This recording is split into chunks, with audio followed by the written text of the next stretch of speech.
Vertis Green Hills, a phenomenal project that introduced a whole new concept to a traditional suburban area.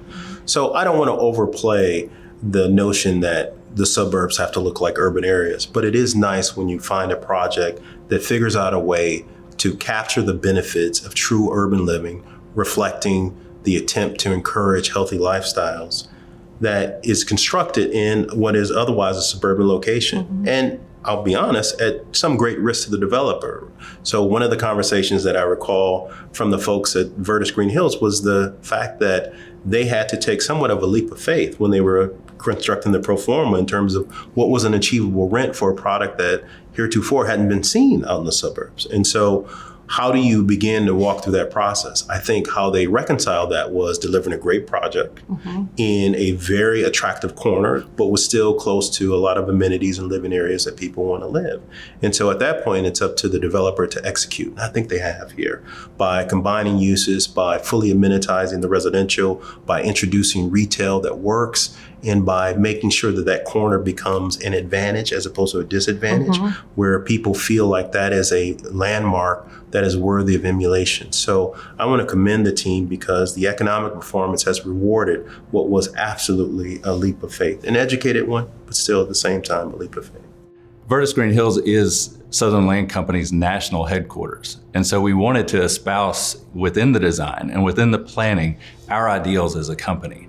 So from the very outset, great urban planning, great urban design, walkability, wellness of both our tenants, the people that visit our project, but also the residents of the project.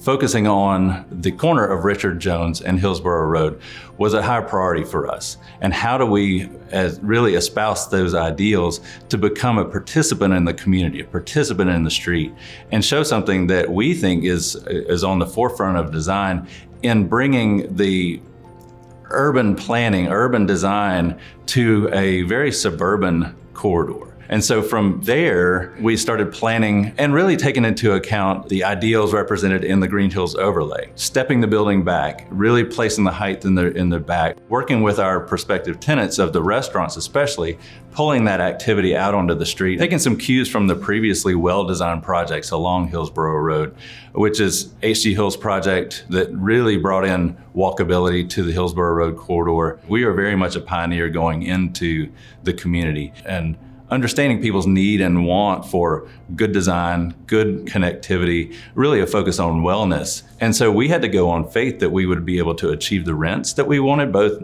not only from a residential standpoint, but from a commercial standpoint, the restaurants and the office. And so there was a lot of study and a lot of debate on the right mix and the right focus on design and layout. And that has been proven out in working with Councilman Pulley and a lot of prospective projects that are coming into Green Hills, and that between us and the Alliance for Green Hills we are seeing more interest in projects that have kind of followed our lead, that are participating in the urban environment, that are respecting the Green Hills overlay and espousing those kind of ideals of good planning and good design.